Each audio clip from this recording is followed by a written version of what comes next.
to Ukraine, Trump, and Putin. Chris, cut number 8.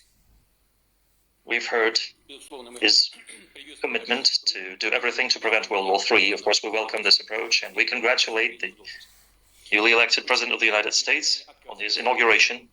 We have never been against dialogue. We have always been ready to maintain peaceful relationship with any American administration. I have said that many times. We would like to see the dialogue built upon equality and mutual respect, considering the common positions on our country on a number of international issues, including strengthening security and political stability. We're also open for dialogue with the new U.S. administration on the Ukrainian conflict. The most important thing here is to eliminate the fundamental reason for the conflict. That's the most important.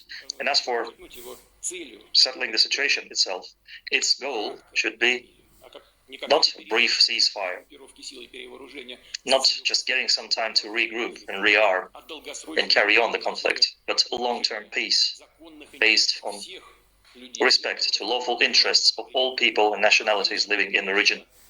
And of course, we're going to fight for the interests of Russia and its people. This is actually the goal and point of the special military operation. That is a serious diplomat, a serious leader.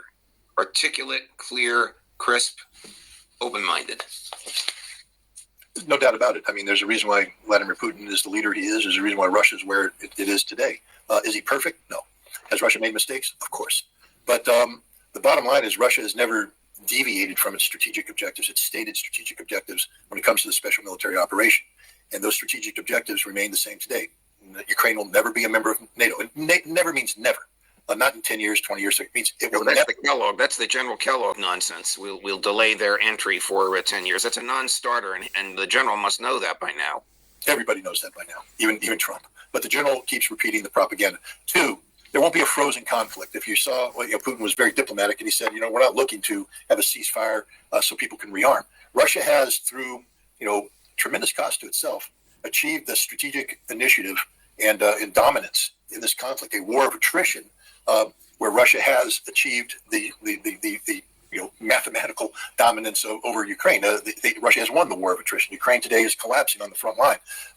And Russia will continue to keep making the advances that it's making. There's nothing Ukraine can do to stop it. There's no amount of equipment or manpower that can be brought in to stabilize the situation. The attrition machine is so much in favor of Russia right now that it just grinds away whatever the Ukrainians throw at it. Why would Russia stop the conflict and allow a reset? So everything Russia has sacrificed for over the course of the last 3 years will be thrown away.